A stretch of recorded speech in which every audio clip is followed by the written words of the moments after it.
no somos parte de la misma creación. O sea, toda la familia humana viene de Adán, pero Adán se sale, Adán pierde los dones, ya habíamos hablado de eso, y en el momento en el que viene Jesús, viene a rehacer todo eso, pero primero es María. En María sucede lo mismo que sucedió en el paraíso terrenal. O sea, si vemos el relato del paraíso terrenal, es exactamente lo que pasó con María. O sea, es la figura del hombre es formada por Dios, la estatua. Y nos dice Jesús que en el momento que María dio su sí, el hágase en mí, en ese momento el Espíritu Santo penetra en el vientre de María y con 5 gotas de su sangre forma la humanidad del Verbo, bueno, la humanidad de Jesús. Y que cuando está perfectamente formada, en ese momento el Verbo eterno se encarna. Y ahora nos dice que pudo formar esa humanidad y que ella es verdadera Madre de Dios, porque aparte de sus dones de ser inmaculada, de todo lo que Dios le había dado, lo que la hizo realmente apta para ser Madre de Dios es que el Padre le compartió su germen de fecundidad divina. Y entonces ahora María tiene germen de fecundidad divina dado por el Padre y el germen humano de fecundidad humana por pertenecer a la familia humana. Y gracias a eso pudo concebir al hombre Dios. O sea, el ser que nace de ella tiene esas dos naturalezas. La naturaleza divina por el germen de fecundidad divina y en la parte humana por el germen de fecundidad humana que tiene por ser parte de la familia. Y luego dice, y de ese mismo germen proviene toda la familia humana.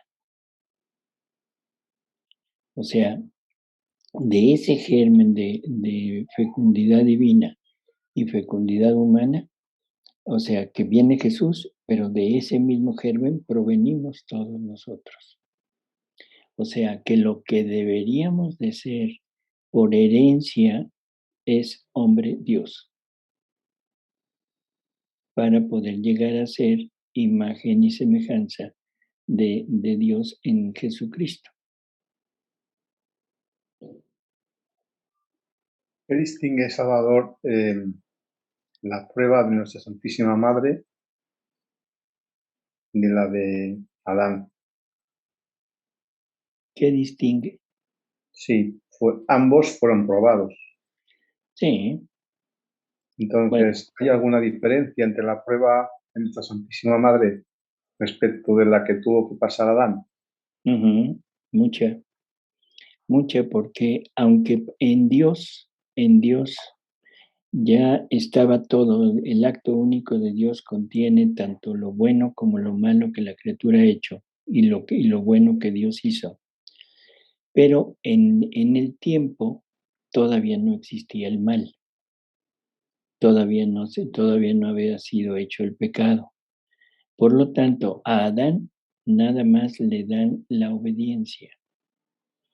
Pero Jesús lo dice, pobrecito de Adán, es necesario compadecerlo porque no tenía experiencia en el mal. No sabía qué era eso ni sabía las consecuencias de eso. Entonces Adán desobedece por seguir su instinto, por seguir el gusto de él al ver el fruto, pero no sabía la consecuencia. María, ya en el momento de su concepción, del momento de la creación de su alma, el pecado ya existe. Entonces le muestran lo que Dios había hecho, la voluntad humana, la voluntad divina, lo que había realizado en el hombre, y le muestran lo que la voluntad humana separada de la divina puede hacer. Y ahí ella ve en plenitud lo que el pecado ocasiona, lo que la voluntad humana ocasiona. Y por eso dice que tuvo horror de la voluntad humana y en ese momento decidió no darle jamás vida a su voluntad. Entonces hay una diferencia enorme. En Adán simplemente fue la obediencia y en María ya le presentaron el bien y el mal. Una pregunta. Esto último de que descendemos de María con esas dos componentes, ¿cómo se puede explicar? Porque claro, biológicamente no descendemos de ahí. Entonces, ¿en qué modo ese germen divino nos corresponde? Porque somos parte de Jesús, Padre. O sea, Jesús nos contiene a toda la humanidad. O sea, y desde el momento mismo de su encarnación, nos Sí, asume a todos nosotros. sí, sí. ¿Sí? Ahora sí. Es desde la eternidad, ahí en el Jesús estamos todos también, ¿no? Así es. Y en el momento de su encarnación, en ese momento también nos asume a todos y por eso empieza a pagar lo de todos nosotros. Desde ahí. Aunque Pero pueda eso, parecer, perdón, diga padre. no, que decía que eso último lo reflexionábamos la semana pasada, cuando hablaba del que nos hizo nacer y nos hizo, y en la cruz nos, como que Nos fue la da plenitud luz, de todo, nos da luz, ¿no? A eso o se sea, refiere. nos crece en él y nos da luz, como un parto, ¿no? Claro. Bueno, el Esa, Evangelio, ¿mandé? perdón, esa diferencia en la prueba de nuestra Santísima Madre y Adán como consecuencia de que uno no conocía el pecado de Adán y sin embargo ya cuando nuestra madre viene al mundo ya lo conoce, que sea una barbaridad lo que vaya a decir, no puede significar que esa diferencia de algún modo Adán, vamos a decir, no tiene las mismas posibilidades de poder obedecer al no conocer la existencia del pecado, mientras que nuestra Santísima Madre sí tuvo esa opción de conocer la existencia del pecado y por tanto prevenir, prever y acatar y ser obediente. No, el punto es el amor. O sea, el amor que Adán tenía hacia Dios y el amor que Adán recibía de Dios era plenitud. Y ahí la culpa no es tanto el desobedecer, sino la culpa es olvidarse de que Dios lo amaba y olvidarse que tenía que amarlo. No era la desobediencia que nosotros conocemos como un vicio, como una falta, como un pecado. Era el cortar esa corriente de amor con Dios y que Adán lo tenía en plenitud. Entonces, no lo veamos como una falta de las comunes de nosotros, como una desobediencia de nosotros, porque nosotros no tenemos esa experiencia del amor divino.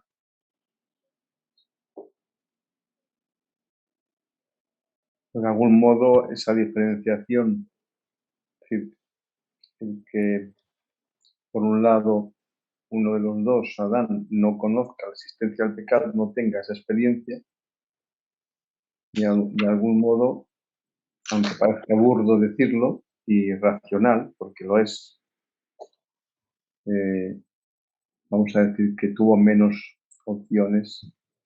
No, es que ahí tendríamos que hablar del pecado original.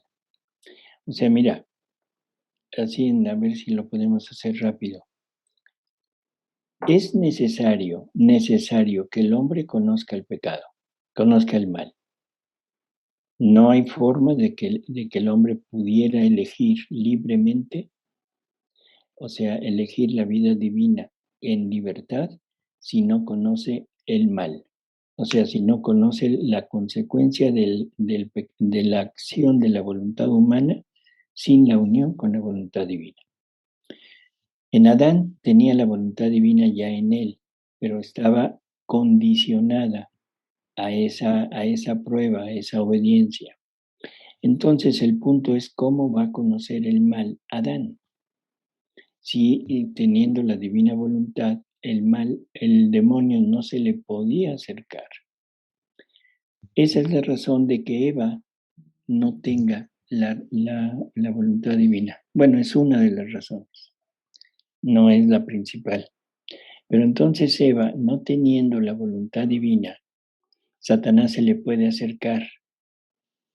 Y la tentación de Eva, fue: no sabes cómo poder reproducirse.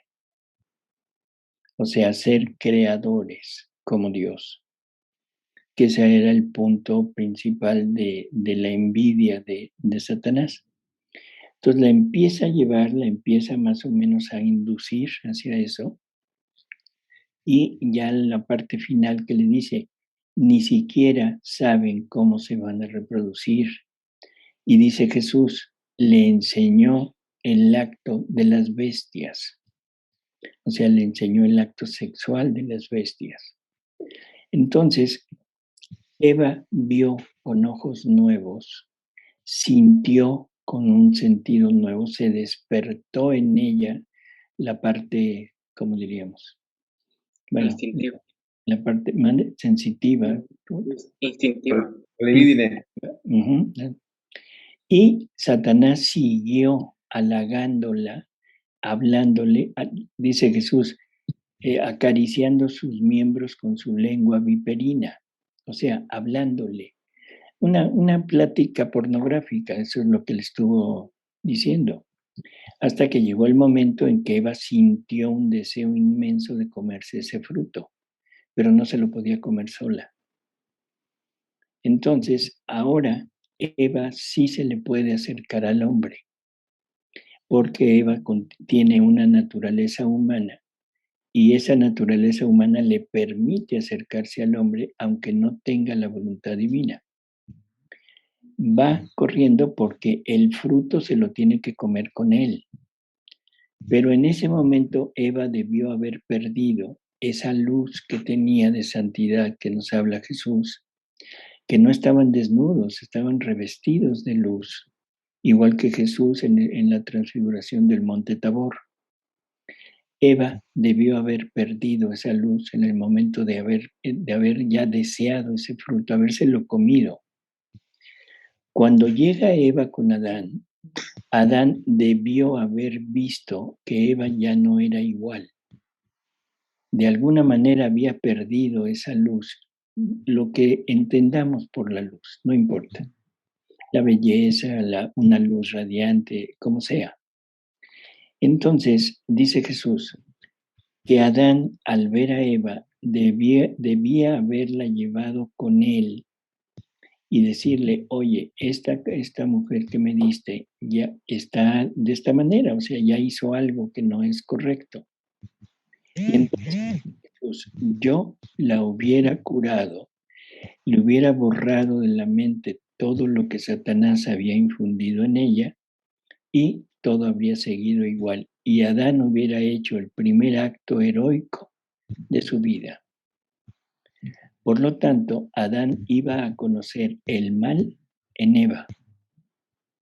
Se lo tenían que presentar. Al principio no conocía el mal, pobrecito, ¿sí? Pero Eva se lo presenta no en la forma que se lo presentaron a María, pero de todas maneras vio lo que es el ser humano sin la gracia, sin la luz de Dios en ella. Entonces no es disculpa, es simplemente que se le antojó y ni siquiera cometieron el acto, ni siquiera pudieron cometer el acto ahí. Y eso lo dice el Génesis, porque después de haber salido del paraíso, dice el Génesis, Adán conoció a su mujer. Y el conocer en hebreo, en este ambiente, era tener relaciones sexuales. O sea que ahí nada más lo deseó, pero eso fue suficiente. Porque el Génesis dice, vio que era apetitoso y comió, ¿no? Dice, comió. Pero cuando salen del paraíso dice que él conoció a su mujer.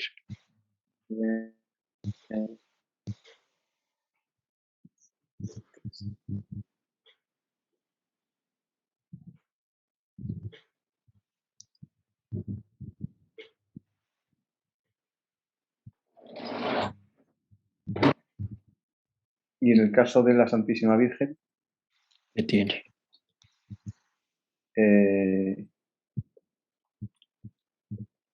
conoce el pecado pues por la herencia de la consecuencia, ¿no? La concupiscencia.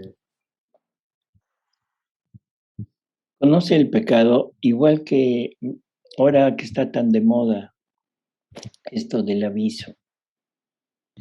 Ya hemos hablado de eso, o sea, ese aviso que va a venir, esto que Dios va a dar esa señal, esa llamada de atención para decirles, oigan, corríjanse. ¿Qué es el aviso? Lo que nos han dicho hasta la fecha las personas que han recibido estos mensajes es que será como una luz que te va a ser una iluminación de conciencia. ¿Y qué es una iluminación de conciencia? Nada más que te logres ver como te ve Dios. Perdón, pero eso no tiene ninguna importancia. Tú, yo, cualquiera de nosotros sabe lo que somos. Sabemos la cantidad de tonterías que hemos hecho, los pecados que hemos cometido, lo bajo que hemos caído, lo sabemos. Entonces, ¿qué me puede a mí significar el hecho de que me muestren cómo soy? Ya me conozco, pero qué tal si te ponen en ese aviso lo que Dios quería que fuéramos y comparado con lo que somos? Ahí nos vamos a dar cuenta en realidad de lo que significó nuestra vida. Y en ese momento decidiremos, pero forzosamente tenemos que tener los dos puntos para poder hacer una comparación. Si nada más me muestran lo malo, ese soy yo. Yo sé la cantidad de tonterías y de cosas que he hecho en mi vida. ¿Para qué me lo va a mostrar? No, pero si me muestra lo que él quería que yo fuera, voy a decir, ah, caray, sí hay una diferencia. ¿De acuerdo?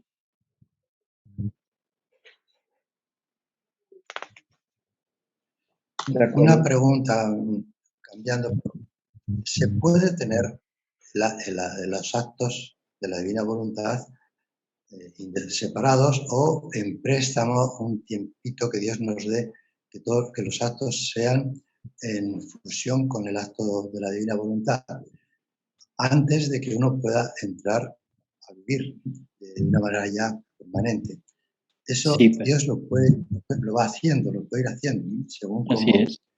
Porque yo digo, nuestros actos, yo puedo hacer la voluntad de Dios, pero con falta de rectitud de intención. Hago lo que Dios quiere, pero el motivo no es la gloria de Dios, sino mezclado gloria de Dios con gloria humana.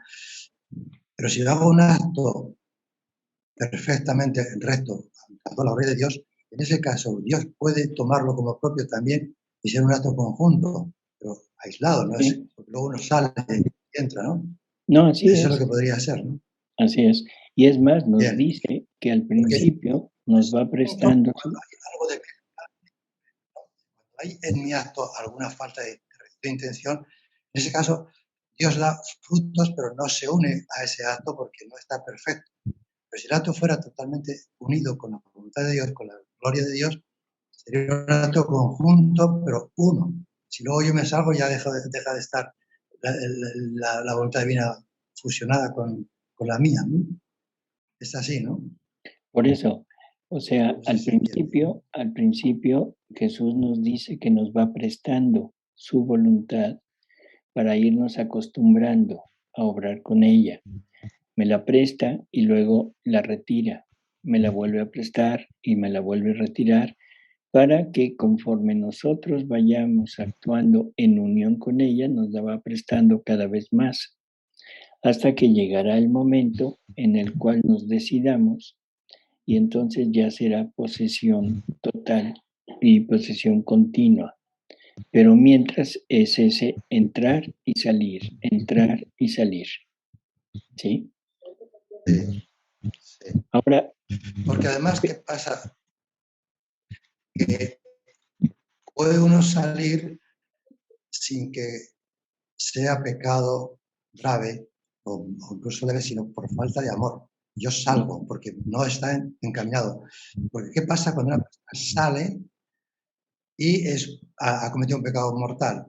En ese caso, ha perdido lo anterior y para volver a entrar tiene que arrepentirse y ser perdonado y después ya volver de nuevo. Pero mientras no salga de esa situación, los actos que vaya haciendo, aunque sean actos buenos, o sea, yo cometo un pecado mortal, bueno, pero después hago actos buenos. En ese momento, al hacer actos buenos conforme a la divina voluntad, y si los hago por amor, necesariamente tendría que perdonarme el Señor, aunque no me haya confesado, si es un acto de dolor de amor, para poder seguir unido con Él en ese acto perfecto, digamos, con rectitud de intención, ¿no? No sé si eso es así como se puede entender, porque Dios puede perdonar directamente sin el sacramento si hay un acto de perfecto amor a Dios. Entonces, al perdonarme, vuelve otra vez a fusionarse conmigo con ese acto que es de perfecto amor a Dios. ¿Entiendo así correctamente esto? es que él lo está poniendo, Padre, como cumplir la voluntad de Dios. Y eso no es vivir en la divina ¿Cómo? voluntad. Que lo está poniendo como el No, es un acto. cumplimiento. Por eso, espéreme. Lo está viendo desde el punto de vista de cumplir la voluntad de Dios, obedecer la voluntad de Dios. Y eso no es vivir en la divina voluntad. Vivir en la divina voluntad es tener la voluntad divina como vida, como vida. Por lo tanto, ese como vida no podría estar en un alma en donde no está la disposición para poder habitar en ella. Entonces, si es pecado venial, una distracción, un defecto de naturaleza, eso se perdona, pero un pecado mortal no. Entonces ahí necesita forzosamente el acudir al sacramento, obtener el perdón y... Yo me refiero a ver si después que me he arrepentido y he tenido un dolor de amor, Dios me perdona.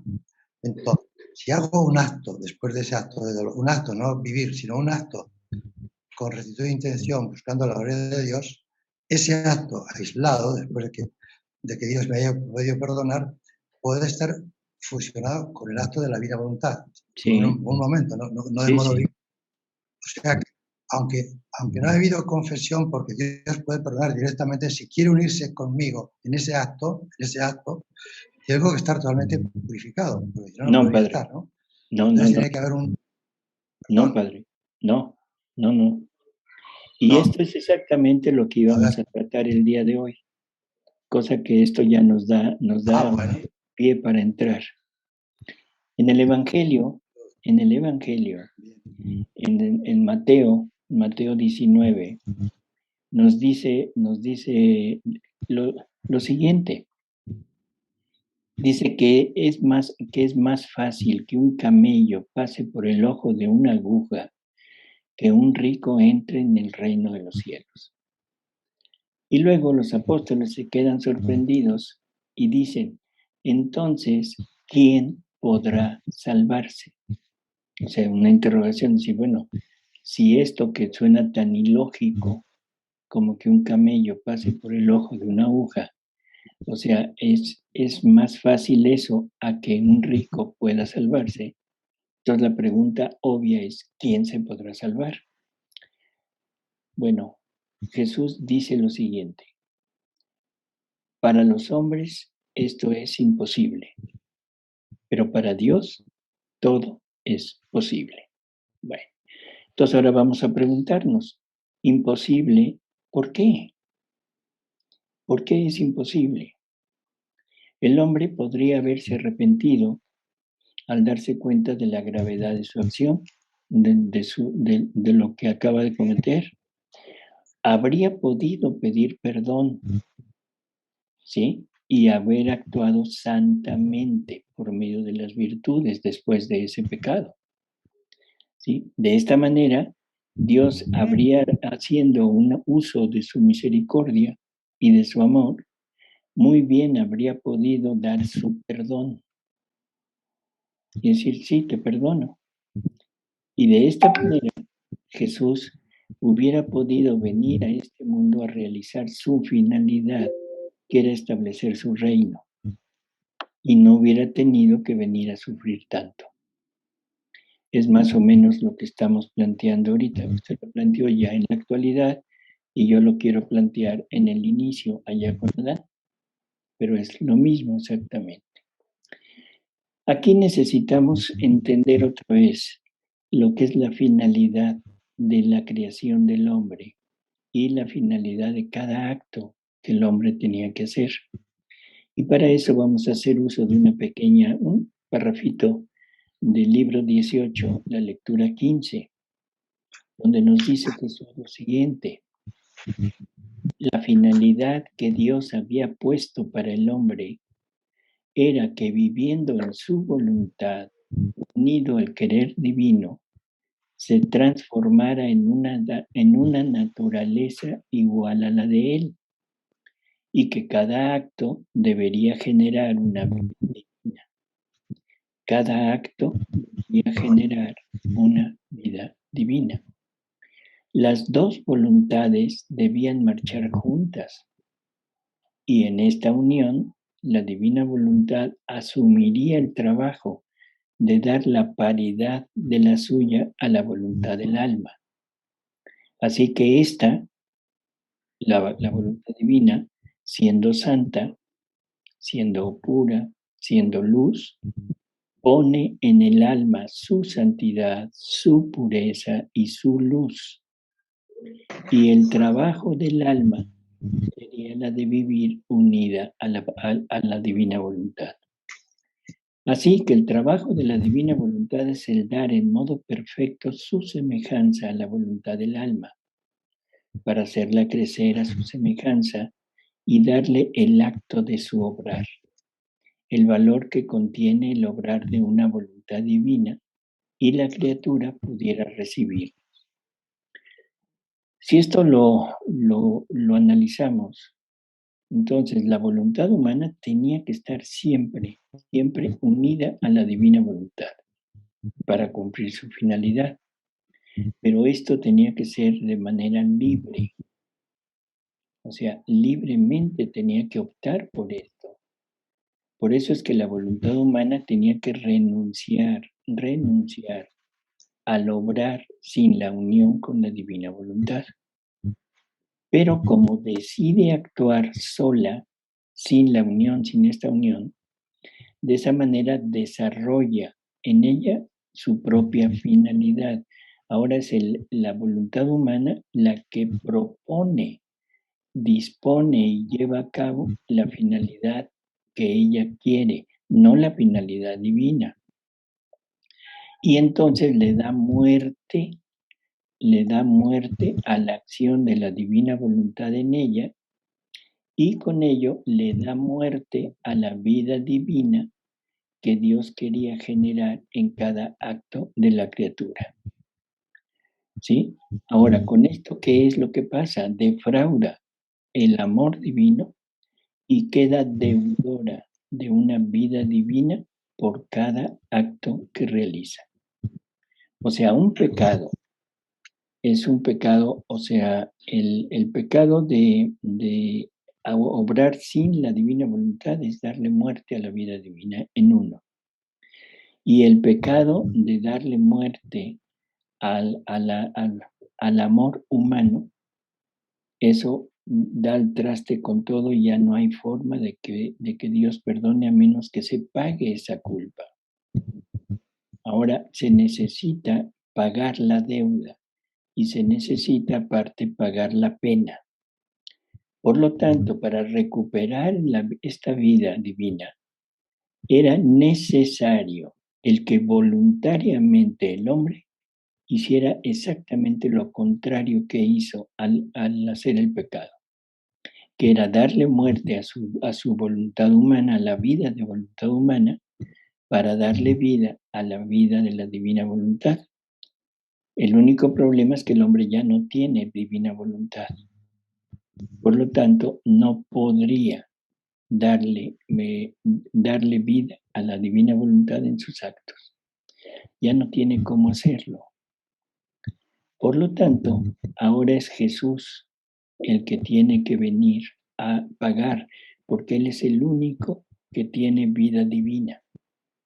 Y es el único que, con su voluntad humana, toma nuestros actos, los toma como propios de ella, los vence, o sea, por medio de las virtudes vence esos actos nuestros y pone una vida divina en cada uno de nuestros actos para entregárselos al Padre Celestial.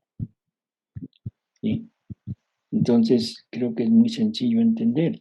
Cuando dos voluntades están opuestas entre ellas, o sea, la voluntad humana y la voluntad divina, una de estas voluntades se cruza, o sea, se cruza y forma una cruz.